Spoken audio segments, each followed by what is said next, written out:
Hoje eu vou falar de uma passagem que eu sempre achei ela muito bonita, que fica em 1 João capítulo 2, versículo 14 até o versículo 17.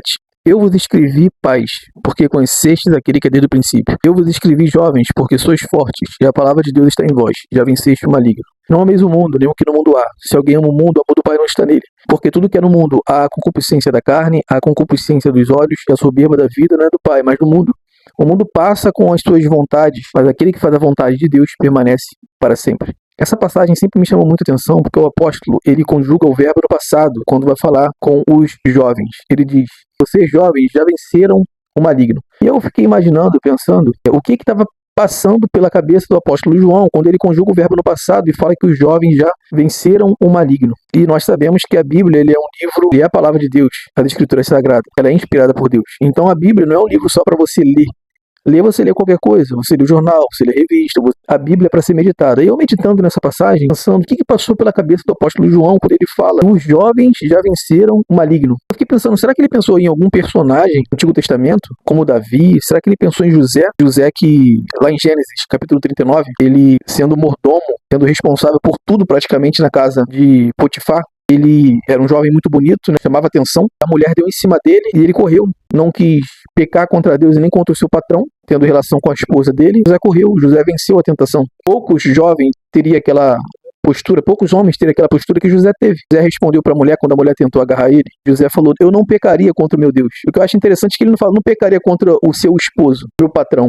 Ele fala de Deus. Eu não pecaria contra o meu Deus me deitando com você. Ou seja, o que segurava a integridade de José não era o respeito que ele tinha ao patrão dele, e nem a mulher, mas sim o seu relacionamento com Deus. Quando nós temos temor de Deus e amamos o Senhor, esse amor sincero por Deus, ele faz com que nós tenhamos forças para não fazer muita besteira e destruir a nossa vida e a vida de pessoas que estão ao nosso redor, a vida de pessoas que nós amamos. Então eu fiquei pensando, será que o João ele pensou em José, aquele jovem exemplar, servo de Deus? Será que o apóstolo João, quando conjugou o verbo no passado e falou que os jovens já venceram o maligno, será que ele pensou em Daniel, em seus amigos na Babilônia? Quando Daniel foi levado cativo junto com Ananias, Misael e Azarias, logo no primeiro capítulo, que eles assentaram no seu coração não se contaminar com aquele ambiente, o manjar do rei, aquele alimento que era sacrificado aos deuses, aquele vinho também, aquela bebida. Aqueles jovens não deixaram se contaminar pelo ambiente, pela cultura, pelo aquele lugar, aquele local rodeado de tudo aquilo que poderia afastá-los de Deus, do relacionamento com Deus. Aquele lugar cheio de práticas vão contra o Deus deles. Eles se mantiveram firmes e negaram aquela comida, aquele manjar, até pediram ao responsável pela alimentação, dessem para eles durante 10 dias legumes e água. E pediu para aquele homem no final dos 10 dias olhar para eles e ver a diferença daqueles que comiam o manjar do rei e deles próprios que comia o legume. E no final dos 10 dias, acabou que o semblante de Daniel, os jovens, Misael, Ananias e Azarias, era um semblante melhor. Ou seja, aquele ambiente onde eles estavam não contaminou, não destruiu o relacionamento deles com Deus. Ou melhor, eles não se corromperam pelaquele ambiente onde eles estavam. O que alegrava o objetivo de vida daqueles jovens era o relacionamento deles com Deus, e a fidelidade deles a Deus. Isso para eles era o mais importante. Hoje em dia, que você mais vê, ainda mais na juventude, isso é natural, infelizmente, é o jovem ele se revoltar contra os pais, contra a coitada da mãe, o coitado do pai, se revoltar até mesmo contra a igreja. Às vezes o jovem cresceu dentro da igreja, cresceu conhecendo o Senhor, frequentando a aula dominical e acaba que ele entra na universidade e, dependendo do curso, tem uma forte doutrinação ideológica, ateísta, comunista também.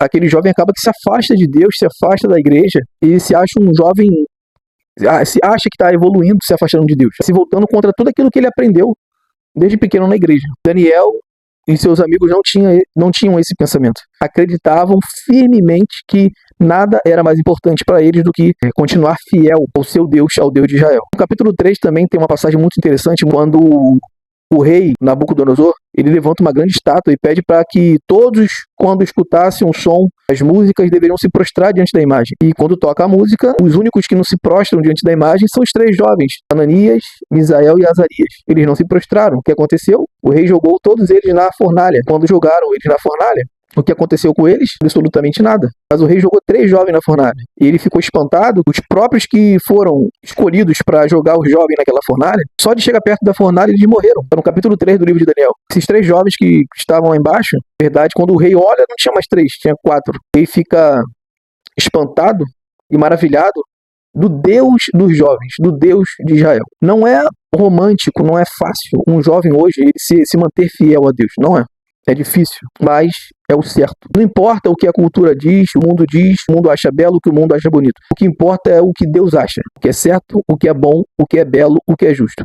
Para esse jovem, o mais importante para eles era agradar ao seu Deus e não agradar a cultura. E todos os jovens hoje deveriam ter esse pensamento, agradar o seu Deus, agradar o Senhor Jesus Cristo. Só que eu estava estudando, meditando um pouco ainda sobre versículo 14 do capítulo 2 da primeira carta do apóstolo João, quando ele diz que os jovens já venceste o maligno, ele não estava se referindo a um personagem do Antigo Testamento. Quando ele diz que vós, jovens, já venceste o maligno, ele quer dizer, jovens, vocês são servos do Senhor. Vocês já decidiram caminhar com o Senhor. Vocês já venceram o maligno. O que ele estava querendo dizer ali é motivar os jovens.